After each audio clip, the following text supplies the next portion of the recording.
Hər vaxtınız xeyir əziz izləyicilər. Respublika qəzetinin 3 may 2025-ci il buraxılışı ilə bugün birgə tanış olacaq. Sizinlə mənəm, Yaman Təhməz. Bugünkü nömrəmiz 16 səhifədən ibarətdir. Qəzetimizin ilk səhifəsində Azərbaycan güclü sənaye mərkəzinə çevrilir. Gələcək inkişafla bağlı düşünülmüş mühüm proqramlardan biri də modern sənayeleşmədir. Başlıqlı məqalə dərc edilib. Ölkəmizdə sənayenin yeni modellərinin tətbiqi dayanıqlı iqtisadi artım üçün böyük əhəmiyyət kəsb edir. Bu baxımdan iqtisadi şaxələndirmədə mühüm istiqamətlərdən biri də qeyri-neft sənayesinin inkişafıdır. Bu istiqamətdə yeni istehsal müəssisələri və iş yerləri yaradılır. Sənayenin yeni üsul və texnologiyalarla inkişafına, əhalinin məşğulluq səviyyəsinin və rifahının yüksəldilməsinə əhəmiyyətli töhfələr verilir. İnstitusional əməkdaşlıq və regional konfiqurasiya başlıqlı məqalədə ikinci səhifəmizdə yer alıb. Bu məqaləmizdə Azərbaycan-İran münasibətlərinə geniş şəkildə yer verilib ki, alt başlıqları sizə təqdim edirik. Regional sabitlik və qarşılıqlı hörmət modelinə doğru. Şimal-Cənub dəhlizində Azərbaycanın geoiqtisadi rolunun möhkəmləndirilməsi, geoiqtisadi transformasiya üçün strateji platforma, çoxtərəfli diplomatiya. Üçüncü səhifəmizdə isə Azərbaycan güclü sənaye mərkəzinə çevrilir və Zəngəzur dəhlizi tarix yaşadan yol başlıqları ilə məqalələr yer alır. Sözgedən ikinci məqaləni sizə təqdim edirik. Tariximizin bütün dövrlərində, xüsusilə də ərəblərin Azərbaycanı işğal etdikləri dönəmdə işğalçılara qarşı aparılan milli azadlıq mübarizəsinin mərkəzi məhz Zəngəzur olmuşdur. Mehri rayonu isə Zəngəzurun strateji cəhətdən ən mühüm ərazisidir.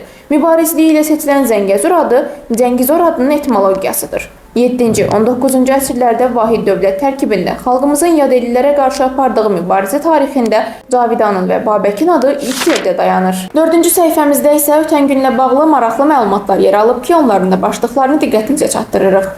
Sumqayıtda ağac əkmə aksiyası, Yeni Azərbaycan Partiyası İdarə Heyətinin iclası, təhlükəsiz, dayanıqlı və ekoloji cəhətdən sağlam ərzaq istehsalı, 4-cü Agrobiznesin İnkişafı Forumu öz işini dəyirmə masa formatında davam etdirib və Milli Məclisdə Azərbaycanın media resurslarına 20 fevral hücumları, kibermüdaxilədən dezinformasiyaya mövzusunda ictimai müzakirə. 2025-ci il Konstitusiya və suverenlik ilinə əsr olunmuş məqalədə 5-ci səhifəmizdə dərc olunub. Regionda söz sahibi olan suveren dövlət tarix yazır başlıqlı məqalədə qeyd edilir. Ölkə başçısı cənab İlham Əliyevin 2024-cü il 28 dekabr tarixli sərəncamı ilə 2025-ci il Azərbaycan Respublikasında Konstitusiya və suverenlik ili elan edilib. Məhz bu il 1995-ci il noyabrın 12-sində qəbul olunmuş, müstəqil Azərbaycan Respublikasının əsas qanunu olan ilk konstitusiyasının qəbul edilməsinin 30 illiyi və 2020-ci il sentyabrın 27-sində Ermənistan Respublikasının təxribatlara cavab olaraq başlamış Vətən müharibəsində qazanılan tarixi zəfərin isə 5-ci il dönümüdür. Demokratik cəmiyyətin təməl prinsipləri, söz və mətbuat azadlığı başlıqlı məqalədə 6-cı səhifəmizdə dərc olunub. 1991-ci il mayın 3-də Namibiyanın paytaxtı Windhoekda bir araya gələn media nümayəndələri dünya miqyasında azad və müstəqil informasiya vasitələrinin mövcudluğunu təmin etmək məqsədi ilə Windhoek bəyannaməsini qəbul etdilər. Sənəd mətbuat azadlığının insan hüquqları və demokratiya üçün vacibliyini vurğulayır, bütün dövlətləri bu dəyərləri qorumağa və təşviq etməyə çağırırdı. Bu təşəbbüsün nəticəsi olaraq BMT Baş Məclisi 1993-cü ildə 3 mayı Dünya Mətbuat Azadlığı günü elan etdi. Günün siyasi nəbzi də 7-ci səhifəmizdə tutulub. Bu səhifəmizdə İran-Azərbaycan əlaqələrinə həsr olunmuş, Azərbaycan-İran münasibətləri sülh və əməkdaşlıq prinsiplərinə əsaslanır başlıqlı yazı yer alıb. Aprelin 28-də İran İslam Respublikasının prezidenti Məsud Pezeşkiyanın ölkəmizə səfəri İranla Azərbaycan arasındakı münasibətlərin möhkəm təməl üzərində inkişaf etdiyinin sübutudur. Xalqlarımız əsrlər boyu mehribanlıq və qardaşlıq şəraitində yaşayıblar. Günün siyasi nəbzi həm də 8-ci səhifəmizdə tutulub. Hindistanın regional ambisiyaları provokasiya və təhlükəyə əsaslanır başlıqlı məqalə burada dərc olunub. Aprelin 27-sindən etibarən Hindistan bütün Pakistan vətəndaşlarına verilmiş vizaları etibarsız hala gətirdi və yeni viza verilməsini dərhal dayandırdı. Belə diplomatik və iqtisadi sanksiyalarla Hindistan bir daha göstərdi ki, regional məsələlərdə faktlara deyil, impulsiv reaksiyalara əsaslanan yanaşma nümayiş etdirir. Çünki Yeni Dehli hələ də Pahalqam hadisəsində Pakistanın iştirakı barədə beynəlxalq aləmə heç bir əsaslı faktla açıqlama verə bilməyib. 9-cu səhifəmizdəki sağlam gənclik, inamlı gələcək, ölkəmizin idman strategiyası başlıqlı məqalə hadisələr kontekstlər rubrikasında verilib. Son illərdə ölkəmizdə idmanın inkişafı yeni mərhələyə qədəm qoyub. Dövlətin dəstəyi ilə müasir idman infrastrukturunun yaradılması və gənclərə göstərilən xüsusi diqqət nəticəsində Azərbaycan bugün dünya miqyasında güclü idman ölkəsi kimi tanınır. Qərəzli münasibətlər, ikili standartlarla bağlı olan hüquq adı altında separatizmin müdafiəsi başlıqlı yazı 10-cu səhifəmizdə dərc olunub. Erməni əsilli separatçılarla bağlı məhkəmə prosesi Bakıda tam şəffaf şəkildə davam edir. Bu şəxslərin konkret cinayətlərdə ittiham olunduqları halda onların azadlığa buraxılmasını tələb etmək beynəlxalq hüququn aliliyinin ayaq altına atılmasıdır. Əgər Vaşinqtondakı bəzi dairələr doğrudan da sülh istəsələr, ilk növbədə separatçılığın və təxribatın təbliğatçılarını tribun arxasına deyil, hüquq qarşısına çıxarmağı düşünməlidirlər. ABŞ prezidenti Donald Trumpın məktubu bu mənada həm yön, həm də mövqe göstərir. Postliberal səhnədə realizmin renesansı. ABŞ ideoloji silahları təmirə göndərir başlığı ilə məqalədə 11-ci səhifəmizdə dərc edilib. Aprelin 22-sində ABŞ Dövlət Departamentinin saytında ABŞ Dövlət Katibi Marco Rubio'nun Yeni Dövlət Departamenti Yeni Çağırışlara Cavab adlı məqaləsi həm simvolik, həm də strateji xarakter daşıyır.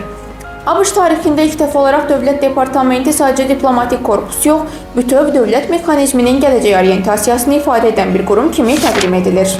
12-ci səhifəmizdəki ölmüş xəyallar, kilsənin cığallığı və bağlanan saytlar məqaləsində qeyd olunur. Ermənistan cəmiyyətində təzadların dərəcəsi pik həddə yüksəlib. Yerli xəbər saytlarının məlumatına görə bir qrup ölmüş xəyalları diriltməklə məşğul olur. Digər tərəfdə isə kilsə revanşistləri müdafiə edərək sülh sazişinin bağlanılmasına qarşı cığallıq edir. Hökumət isə Qarabağda ləğv edilmiş separatçı rejimə məxsus saytların fəaliyyətini dayandırıb. İqtisadiyyatla bağlı yazılarda 13-cü səhifəmizdə yer alıb ki, onların başlıqlarını sizə təqdim edirik. AKTA ilə İranın Baytarlıq Təşkilatı arasında anlaşma memorandumu imzalanıb. İnkişafın müasir modeli, yeni və çevik iqtisadi yanaşmalar, iqtisadiyyatın şaxələndirilməsi, əlverişli biznes mühitinin yaradılması investisiya cəlbediciliyini daha da artırır. Azərbaycanın uğurlu yaşlı enerji hədəfləri. Köç kərvanları Qarabağa və Şərqi Zəngəzuradır. Başlıqlı məqalə Sosial Orienter rubrikasında 14-cü səhifədə verilib. Uzun illər ermənilərin viranə qoyduqları Qarabağ yenidən Gülüstana çevrilir. Zəngilan rayonunun Ağalı kəndi ilə başlayan ilk köç kərvanı bugün daha geniş əraziləri əhatə edir. İndi Şuşa, Xankəndi, Laçın, Cəbrayıl, Füzuli, Xocalı və digər şəhər və rayonlardan olan vətəndaşlar yeni həyata başlayırlar. 15-ci səhifəmizdə isə kitablarla bağlı maraqlı bir yazı yer alıb. Bazarın hüdudları, dövlətlə bazar arasındakı iqtisadi rəqqas. Bu məqaləmizdə qeyd olunur. Kitabı oxumaq insanın hafizəsini möhkəmləndirməklə yanaşı, həm də ona güclü analitik bacarıqlar qazandırır. Lakin bu, o vaxt baş verir ki, oxuduğunu anlaya, dərk edə biləsən. Sözsüz ki, kitablar da fərqli və müxtəlifdir. Bədii əsər oxuyub anlamaq o qədər də çətin deyil. Ən azından həyatda qarşılaşdığın, şahidi olduğun hadisələrin təsviri tanış gəlir. Son səhifəmizdə isə bir də belə tanıyaq rubrikasında Fuad Poladov və Vəfa Fəthullayev haqqında məlumatlar yer alıb. Həmçinin qəzetimizin son səhifəsi hava haqqında məlumatla da yekunlaşır. Bizim sizə bugünlük çatdıracaqlarımız bu qədər idi. Daha çox məlumat almaq üçün qəzetimizi izləməyi unutmayın.